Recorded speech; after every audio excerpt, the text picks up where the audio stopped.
Assalamualaikum warahmatullahi wabarakatuh.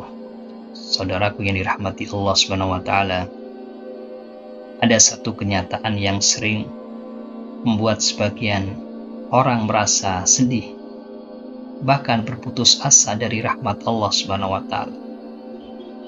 Yakni ketika ia melihat begitu banyak dosa dalam hidupnya. Ia pernah lalai dari sholat, pernah terjatuh dalam maksiat, pernah menyakiti orang lain, pernah melakukan kesalahan yang hingga hari ini ia masih sesali. Lalu tiba-tiba setan datang membisikkan, "Kamu sudah terlalu banyak dosa. Kamu tidak mungkin menjadi orang baik.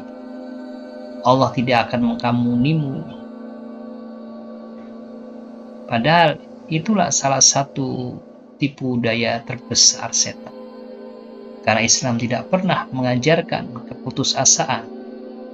Justru Islam mengajarkan bahwa setiap manusia pasti memiliki kesalahan. Dalam sebuah hadis yang sahih, riwayat At-Tirmidzi dan Ibnu Majah, Rasulullah SAW bersabda, "Kullu bani Adam khata' wa khairul khata'ina at-tawwabun."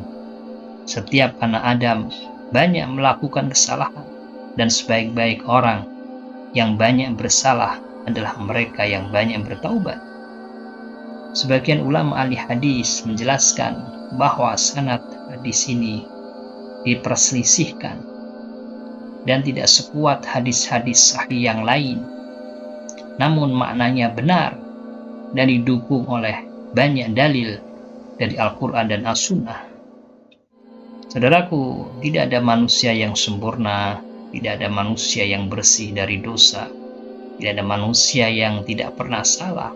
Bahkan para ulama besar pun beristighfar setiap hari. Yang membedakan manusia bukanlah siapa yang tidak pernah berdosa, tapi siapa yang mau kembali kepada Allah setelah berdosa. Karena itu Allah tidak menguji manusia yang tidak pernah salah. Allah memuji manusia yang segera bertaubat ketika salah. Allah SWT berfirman dalam surat Al-Baqarah ayat 222, "Innallaha yuhibbut tawwabina wa yuhibbul mutatahhirin." Sesungguhnya Allah SWT mencintai orang-orang yang bertaubat dan mencintai orang-orang yang mensucikan diri. Perhatikan baik-baik, Allah tidak hanya menerima taubat, Allah mencintai orang yang bertaubat. Maka betapa agungnya karunia Allah SWT. Seorang hamba yang bermaksiat, kemudian menyesal, lalu menangis, memohon ampun, dan justru karena taubatnya itu Allah mencintainya. Saudaraku, kata yang digunakan dalam ayat tersebut adalah at-tawwabin. At-tawwabin bukan sekedar orang yang pernah bertaubat satu kali, tetapi orang yang berkali-kali kembali kepada Allah Subhanahu wa taala. Setiap kali jatuh ia bangkit, setiap kali tergelincir ia kembali, setiap kali berdosa ia segera memohon ampun. Inilah yang dicintai Allah Subhanahu wa taala. Karena Allah mengetahui kelemahan manusia. Yang Allah benci bukan sekedar dosa, tetapi kesombongan yang membuat seseorang enggan untuk bertaubat. Dalam sebuah hadis yang sahih, Rasulullah SAW bersabda, "Ma min abdin yuznibu danban fayatawadda fayuhsinul wudu summa yusalli ra'atain summa yastaghfirullah illa ghafarallahu lah." Tidaklah seorang hamba melakukan dosa, kemudian ia berwudu dengan baik, lalu sholat 2 rakaat dan memohon ampun kepada Allah Subhanahu wa taala, kecuali Allah akan mengampuninya. Subhanallah, lihatlah betapa luas rahmat Allah Subhanahu wa taala.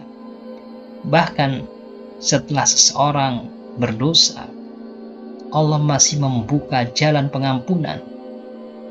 Maka para ulama menasihatkan, jadikan taubat sebagai gaya hidup. Jangan menunggu bulan Ramadan, jangan menunggu masa tua, jangan menunggu waktu sakit, jangan menunggu kematian mendekat.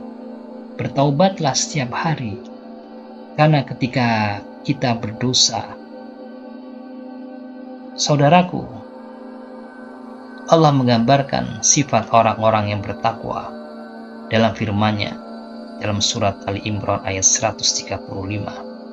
Walladzina idza fa'alu fahisyatan aw dhalamu anfusahum zakarullah wastaghfaru lidzunubihim wa may yaghfiru dzunuba illallah wa lam yusirru ala ma fa'alu wa hum ya'lamun. Dan orang-orang yang apabila melakukan perbuatan keji atau menzalimi diri mereka sendiri, mereka segera mengingat Allah SWT, lalu memohon ampun atas dosa-dosa mereka. Dan siapa lagi yang bisa mengampuni dosa selain Allah? Dan mereka tidak meneruskan perbuatan dosa itu, sedangkan mereka mengetahui. Perhatikanlah, Allah tidak mengatakan bahwa orang yang bertakwa itu tidak pernah berdosa. Mereka juga bisa tergelincir, mereka juga bisa salah, tetapi bedanya mereka segera kembali kepada Allah. Mereka tidak betah dalam dosa, mereka tidak bangga dengan maksiat, mereka tidak menjadikan dosa sebagai kebiasaan. Saudaraku yang dirahmati Allah, jika hari ini engkau sedang menyesali masa lalumu, jangan putus asa. Jika engkau pernah jauh dari Allah, kembalilah kepada Allah. Jika engkau pernah meninggalkan sholat, mulailah lagi. Jangan tinggalkan sholat. Jika engkau pernah tenggelam dalam maksiat, bertaubatlah. Karena pintu taubat belum tertutup. Matahari belum terbit dari barat, dan nyawa belum sampai di tenggorokan. Ketahuilah, Allah lebih gembira menerima taubat seorang hamba daripada kegembiraan seorang yang menemukan kembali hartanya yang hilang di tengah padang pasir. Maka jangan biarkan setan mencuri harapanmu. Jangan biarkan dosa masa lalu menghalangimu untuk mendekat kepada Allah SWT. Karena bisa jadi dosa yang membuatmu menangis dan bertaubat lebih dicintai Allah SWT daripada amal yang membuatmu sombong. Semoga Allah SWT menjadikan kita termasuk hamba-hambanya yang banyak bertaubat, yang banyak beristighfar, dan dicintai oleh Allah SWT. Wassalamualaikum warahmatullahi wabarakatuh.